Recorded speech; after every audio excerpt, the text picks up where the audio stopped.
Students, तो आज जो है हिंदी ग्रामर में पढ़ेंगे अनुच्छेद लेखन, यानी कि पैराग्राफ। यानी पैराग्राफ कैसे लिखते हैं हम लोग। तो पैराग्राफ क्या होता है, जैसे कि कई कहानियाँ होती हैं उसको पैराग्राफ वाइज लिखते हैं, या फिर किसी चीज़ के ऊपर लिखना है तो, या फिर हम सेंटेंस की तरह लिख सकते हैं पॉइंट 1, पॉइंट 2, पॉइंट 3 करके, या फिर पैराग्राफ मिला के कई लाइनों को एक साथ मिला के लिख सकते हैं।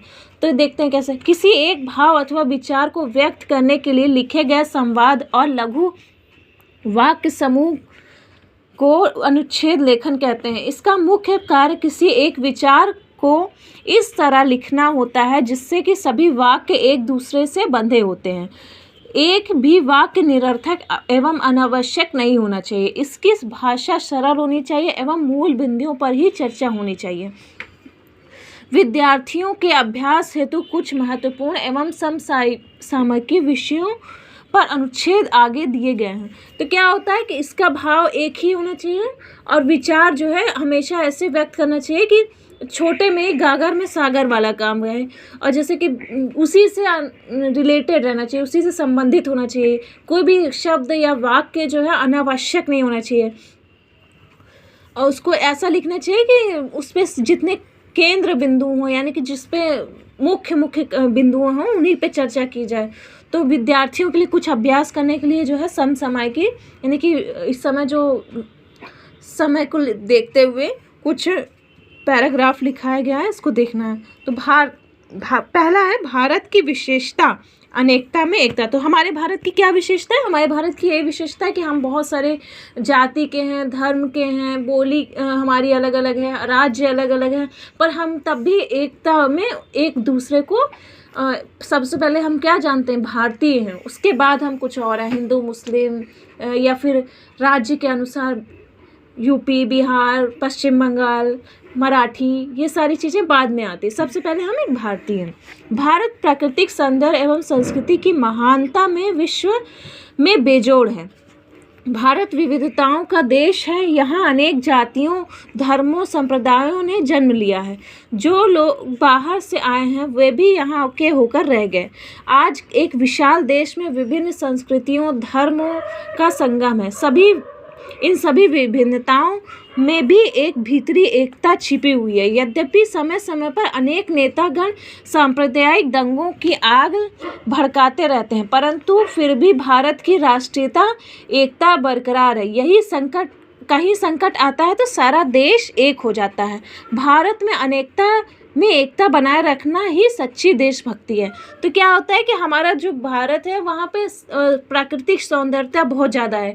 कहीं पे पहाड़ है, कहीं पे नदियाँ हैं, कहीं झरने हैं। तो हर जगह अलग अलग तरीके से हमको प्राकृतिक में दृश्य देखने को मिलता है। और इसकी जो संस्कृति, सभ्यता है, ये भी पूरे विश्व भर में मानी जाती है। विदेश से लोग आते हैं यहाँ की संस्कृति और सभ्यता को जानने के लिए।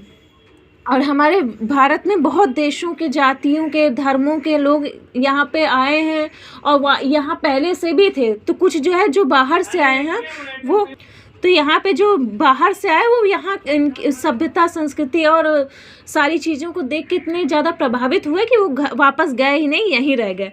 तो ये सारी चीज़ें भले ही विभिन्न हैं, फिर भी हमारे अंदर क्या है, एक एकता छिपी हुई है, जो कि समय समय पर जब हमको ज़रूरत पड़ती है कि कहीं किसी राज्य में, किसी प्रदेश में, या कहीं भी कुछ भी कोई दिक्कत होती है तो सब एक हो जाते हैं उनको सही, यानी कि उस परेशानी से निपटने के लिए। तो क्या होता है कि कुछ नेता जो होते हैं वो सांप्रदायिक दंगे करा देते हैं, यानी कि ये सोचते हैं कि हम सबको लड़वा दें, हिंदू मुस्लिम में, राज्य में, दूसरी भाषा बोली में। तो इससे क्या होता है, वो अपना राजनीतिक फ़ायदा करने के लिए ये सब काम करते हैं, पर उससे कोई ज़्यादा दिन तक प्रभाव नहीं पड़ता। कुछ दिन के बाद फिर सब समझ जाते हैं कि नेता लोग ऐसा कर ही रहे हैं। ये होता है हमारे भारत की सच्ची देशभक्ति। अगर हम सच्चे देशभक्ति करना चाहते हैं तो हमें सबको एक मानना होगा और सबको एक समान मानते हुए सबका आदर सम्मान करना होगा। फिर दूसरा है पुस्तक मेला। पुस्तक मेला मतलब होता है कि जैसे कि कई जगह होते हैं कि समय समय पर पुस्तक मेला लगाए जाते हैं, जिसमें बहुत सारी तरह की पुस्तकें होती हैं, इंग्लिश, हिंदी, दूसरे भाषाओं की भी, और उसमें अलग अलग तरह के, किसी में उपन्यास, किसी में कहानी, किसी में कविता, तो किसी में प्रेरक प्रेरक होती है, प्रेरक जिससे प्रेरणा मिलती है हमें। मेलों का उद्देश्य मनोरंजन होता है। गाँवों में मेले त्योहार से संबंधित होते हैं। नगरों में मेले स्वरूप बदलता जा रहा है। मेला कला, वस्त्र मेला, शिल्प मेला, वसंत मेला, सेब मेला, व्यापार मेला आदि विभिन्न तरह के मेलों के आयोजन होने लगा है। इसी क्रम में पुस्तक मेलों का भी आयोजन होने लगा है। इसमें प्रकाशक अपने अपने प्रकाशनों द्वारा प्रकाशित पुस्तकों को विभिन्न स्टॉलों पे प्रदर्शित करते हैं। दर्शक इन पुस्तकों को देखकर अपनी पसंद की पुस्तकें खरीद लेते हैं। पुस्तक मेले विद्यालय स्तर से लेकर जिला, प्रांत, देश, अंतर्राष्ट्रीय स्तर पर आयोजित होते हैं। नई दिल्ली में देश का सबसे बड़ा अंतर्राष्ट्रीय पुस्तक मेला लगता है। यह प्रगति मैदान में आयोजित होता है। इसमें देश विदेश के प्रकाशक अपनी अपनी पुस्तकें प्रकाशित करते हैं और पुस्तक मेलों के पुस्तक संस्कृति का प्रचार होता है। तो क्या होता है, पुस्तक मेला जैसे हमारे गाँवों में क्या होता है, त्योहारों से संबंधित होता है मेला। फिर नगरों में उसका स्वरूप बदल जाता है।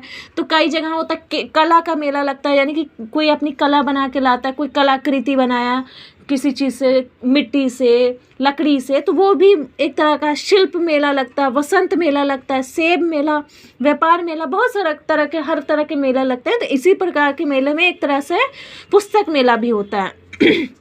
तो पुस्तक मेला जो है सबसे ज़्यादा उसमें क्या होता है, बहुत प्रकाशन अलग अलग पब्लिशर होते हैं, प्रकाशक होते हैं, वो अपने द्वारा प्रकाशित की गई पुस्तकों को वहाँ पे लाते हैं और स्टॉल लगाते हैं विभिन्न प्रकार की।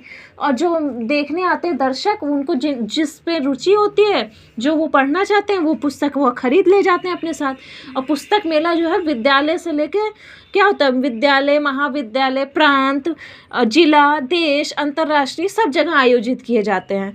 नई दिल्ली में जो है हमारे देश का सबसे बड़ा अंतर्राष्ट्रीय पुस्तक मेला लगता है। ये जो है कहाँ लगता है, प्रगति मैदान में लगता है।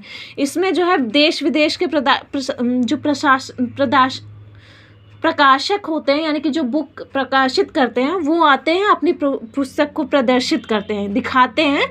और जो देखने आते हैं वो अपने रुचि के अनुसार किताब को लेके जाते हैं। उससे जो है पुस्तक संस्कृति का प्रचार प्रसार होता है।